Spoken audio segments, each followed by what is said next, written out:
आप देख रहे हैं खबर सिटी न्यूज़। खबरों के तेज अपडेट के लिए चैनल को सब्सक्राइब कीजिए। चांपा क्षेत्र के सोठी गांव में स्थित कुष्ठ आश्रम के परिसर में अष्ट धातु की गणेश प्रतिमा विराजित है।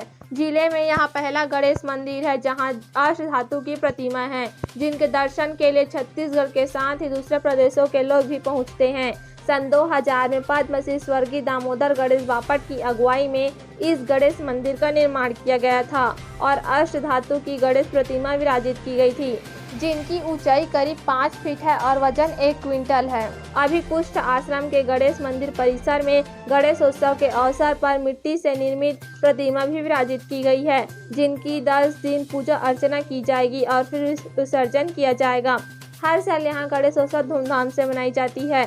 यहाँ गणेश मंदिर और परिसर को सजाया गया है, जहाँ की भव्यता देखते ही बन रही है। अष्ट धातु की गणेश प्रतिमा के दर्शन करने और गणेशोत्सव में शामिल होने दूर दूर से श्रद्धालु पहुँच रहे हैं। हर दिन सुबह शाम यहाँ भगवान जी की आरती हो रही है, जहाँ महिलाएं सुबह शाम भजन कीर्तन करती हैं। साथ ही आरती के बाद प्रसाद का वितरण भी किया जाता है।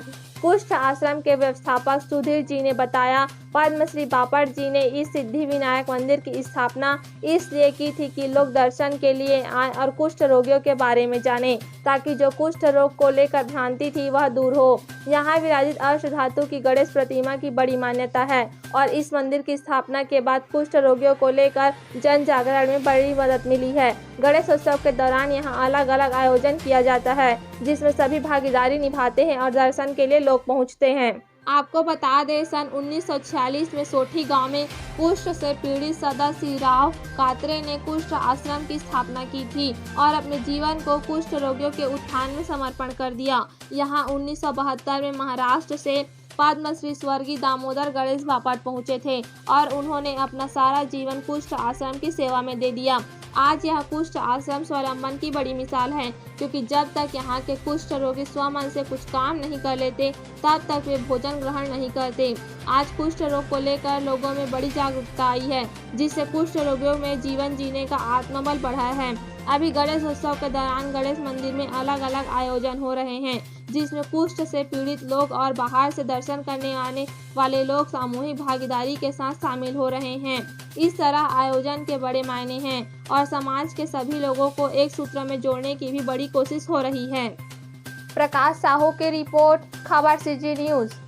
हमारी खबरों को फेसबुक, ट्विटर और इंस्टाग्राम में भी आप देख सकते हैं। सिद्धि विनायक मंदिर की स्थापना 2000 में हुई थी। आज 2021 चल रहा है, 21 वर्ष पूरे हो गए।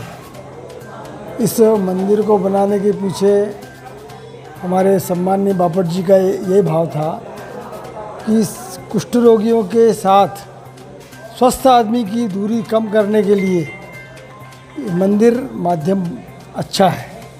इसके कारण लोग दर्शन करने भी आएंगे और दर्शन करने आने के कारण कुष्ठ रोगियों के द्वारा जो चलने वाले कार्य हैं उसका अवलोकन भी कर सकेंगे। उनके इस उद्देश्य की पूर्ति इन 21 वर्षों में पर्याप्त हुई है।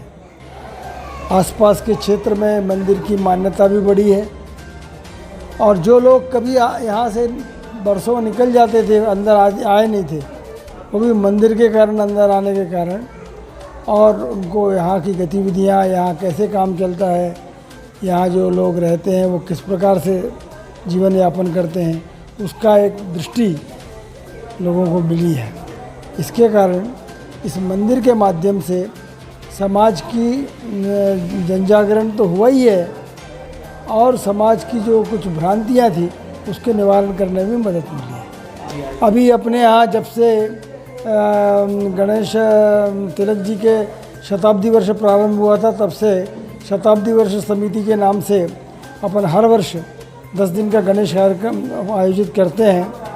अभी कोरोना पीरियड होने के कारण दोनों समय आरतियों का ही आयोजन हो रहा है, किंतु जो आंतरिक हमारे लोग हैं उनकी कुछ प्रतियोगिताएं हम रखते हैं, जैसे मटका फोड़ है, जलेबी दौड़ है, खुर्ची दौड़ है, नारियल फेंक है। जो उनको संभव है, उनकी जो परिस्थिति है शारीरिक, उस परिस्थिति को ध्यान में रखकर जिस प्रकार की भी प्रतियोगिता हो सकती है वो आयोजित करते हैं, ताकि वर्ष में एक बार सब लोग हिल मिल के जुल के और रह सकें और अपने जो आनंद का अनुभव कर सकें। महाकाल मंदिर तो आसपास कहीं नहीं है। अष्टधातु की इतनी बड़ी प्रतिमा और उसकी मान्यता भी है। आज किसी से भी बात करेंगे तो लोगों को जो भी उनकी अपेक्षा रहती होंगी उसकी पूर्ति होने के कारण प्रतिदिन और दर्शनार्थियों की संख्या में निरंतर प्रगति हो रही है। दर्शन बाहर के दृष्टि से तो अपन कहेंगे तो अपने जांजगीर जिले से तो लोग आते ही आते हैं, किंतु बिलासपुर है, कोरबा है, उसके बाद जब अपने आश्रम देखने के लिए जो बाहर के लोग आते हैं दूसरे प्रांतों से, वो भी इस प्रकार मंदिर के दर्शन करने के बाद इसकी जो भव्यता है उसको अनुभव करते हैं और उससे आनंदित होते हैं। और उसमें अष्टधातु के गणेश भगवान के मंदिर है। उसका वजन 1 क्विंटल से ज़्यादा है। अष्टधातु के गणेश भगवान है। हर साल गणेश पर्व मनाते हैं। अष्टधातु के गणेश भगवान का स्थायी रहता है। जो बाहर से जो गणेश जी लाते हैं उसको 11 दिन तक रखते हैं, बाद में विसर्जन कर देते हैं। ऐसे ही अपने संस्था के कार्यक्रम ऐसे ही चलते जाता है। सुबह की आरती 10:30 बजे होता है। बाई चांस बाहर के लोग आ जाते हैं। शाम को आरती जो होता है अपने यहाँ के जो कार्यकर्ता लोग हैं उन्हीं के एक परिवार से हर समय आरती होता है। अभी बहुत यात्री आते बहुत बाहर से, लड्डू चढ़ा से, केला चढ़ा से, सेव चढ़ा से, सब प्रसाद बटत है। भजन कीर्तन भी तो रोज़ शाम के नाम